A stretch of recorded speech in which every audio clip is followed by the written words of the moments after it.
নমস্কাৰ, স্বাগতম জনাইছোঁ মোৰ আজিৰ নতুন ভিডিঅ'টোলৈ। আজি মই ভিডিঅ' বনোৱাৰ বিশেষ কাৰণ এটা আছে। আমাৰ ঘৰলৈ সৰু ট্ৰেক্টৰ আনিছোঁ, মানে আজিকালি কাম বন কৰিবৰ কাৰণে হাজিৰা লগাবলৈ বাৰীত পইচা দিলেও মানুহ পাবলৈ নাই। আপোনালোকে সকলোৱে গম পায়, অসমৰ বাহিৰলৈ গোটেই মানুহখিনি গুচি গৈছে। আজি আমাৰ অসমত যদি ভাল ভাল ইণ্ডাষ্ট্ৰী থাকিলেহেঁতেন, আমাৰ নিবনুৱা ল'ৰা ছোৱালীসকল বাহিৰলৈ যাবলগীয়া নহ'লহেঁতেন। মানে অকল ডেকা ল'ৰা বুলিয়ে নহয়, বয়সস্থ মানুহো গৈছে।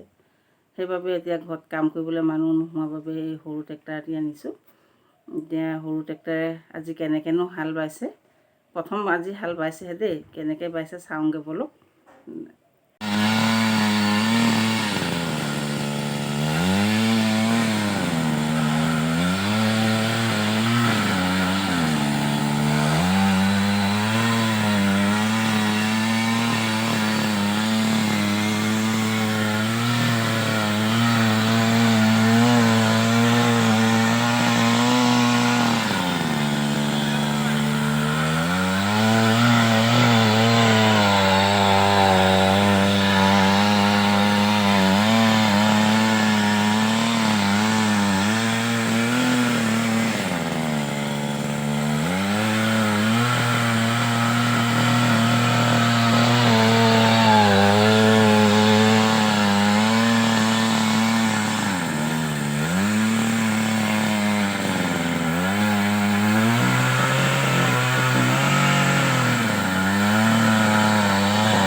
দেখিলে আপোনালোকে কেনেকৈ ট্ৰেক্টৰে হাল বাইছে, কিন্তু এই ট্ৰেক্টৰখনৰ কথা এটা আছে আকৌ দেই।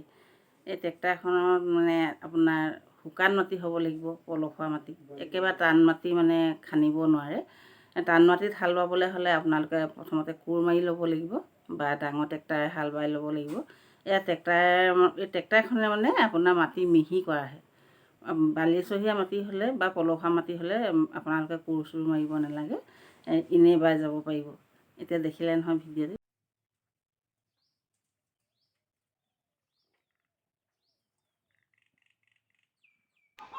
ছাগলীক পানী খুৱাই আহোঁগৈ, গৰমত ছাগলীবোৰে ফেপৰাই আছে।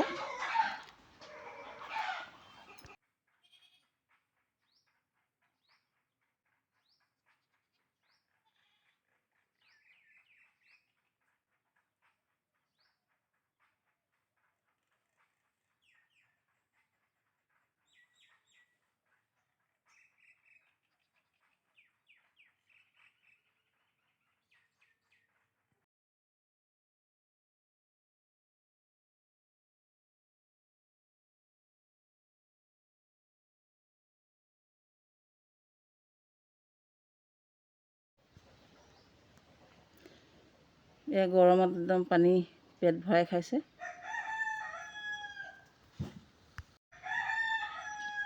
বাকী কেইজনীকো খুৱাই লওঁ, গৰমত একদম বেছিকেইজনী তত পোৱা নাই, অকণমান ছাহলৈও আনিব লাগিব, পানীখিনি খুৱাই লওঁ। এইপিনে দেখিছে এয়া গোবৰ পেলাবলৈকে আছে। অকলশৰীয়া হ'লে মানুহৰ জীৱনটো বৰ কষ্টকৰ, কাম যিমানেই কৰে আপুনি অন্ত নপৰেহে নপৰে।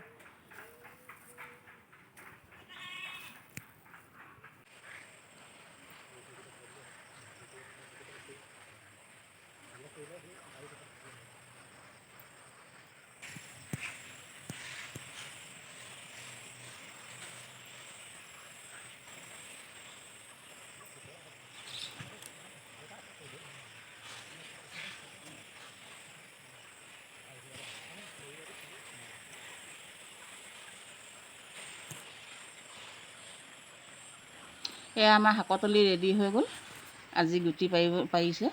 এতিয়া বৰষুণ যদি নিদিয়ে গুটিখিনি ওলাব।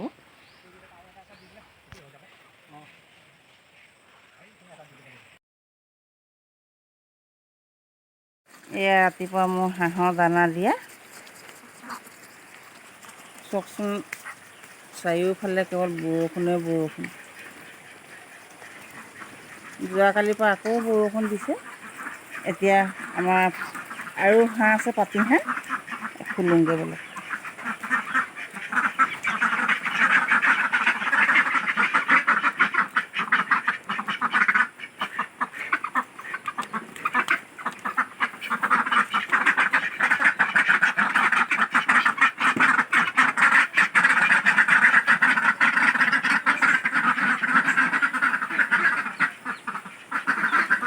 এইফালে ৰাজহাঁহ পাৰ গোটেইখিনি একেলগে ধান খাই আছে।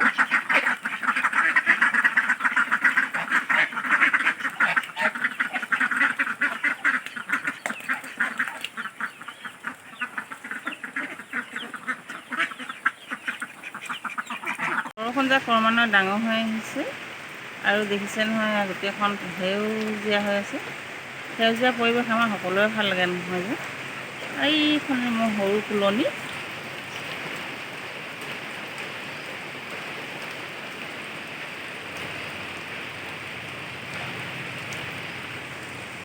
বৰষুণৰ বতৰৰ বাবে আজি ৰাতিপুৱাই আলু চপে গাখীৰ চাহে বনাই খালোঁ। চাহ খোৱা কিন্তু আপোনালোকক দেখুৱাব নোৱাৰিলোঁ, বেয়া নাপাব।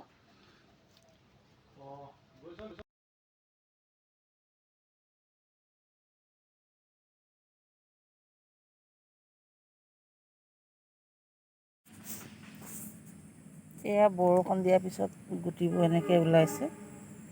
বৰ বিশেষভাৱে খুন্দিব পৰা নাই, যদিও বতৰ ডাৱৰীয়াই হৈছে। আকৌ বৰষুণে দিয়ে নে এইখিনি মূলাখিনি বাৰু এনেকৈ ওলাইছে। এই গোটেই বোকাই হৈ আছে। এইফালে এইখিনি মূলা এনেকৈ ওলাইছে।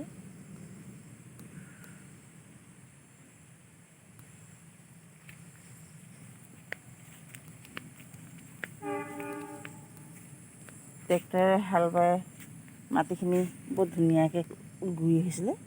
আৰু এইখিনি হৈছে আপোনাৰ ধনিয়া।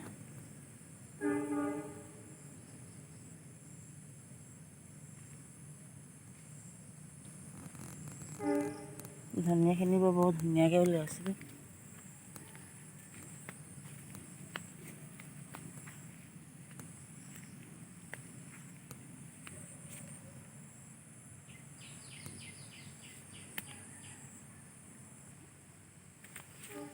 এইখিনি দাংবডি।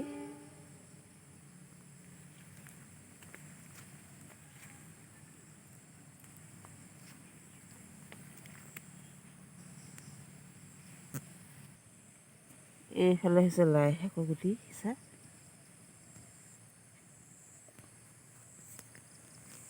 কি হয়গৈ আৰু নাজানো, এনেকৈ ওলাইছে বাৰু।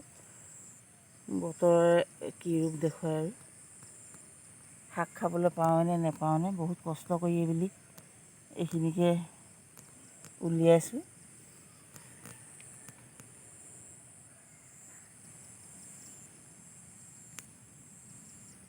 এইফালে বিলাহী পুলি পচাই থৈছোঁ, এইখিনি ৰুব পৰা হৈছেগৈ। তথাপিতো বহুত বেছিকৈ নোলালে, কমকৈ ওলাইছে। যিকেইজোপা ওলাইছে ভালকৈ ৰুব লাগিব। আৰু এইপিনে চাওকচোন, জলকীয়া গোটেই পকি আছে। জলকীয়াখিনি ছিঙিবলৈও বতৰৰ কাৰণে ছিঙিব পৰা নাই।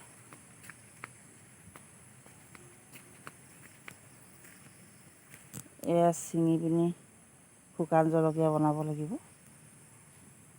শুকান জলকীয়া বনোৱা মই ভিডিঅ' এটা দিম বাৰু আপোনালোকক।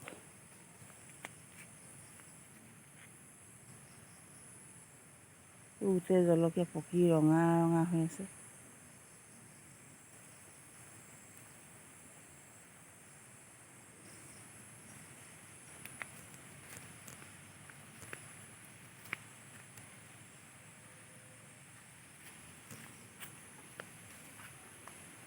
এইবোৰ দেখিছে নহয়, বৰষুণৰ বাবে জলকীয়াবোৰ ছিঙিব পৰা নাই।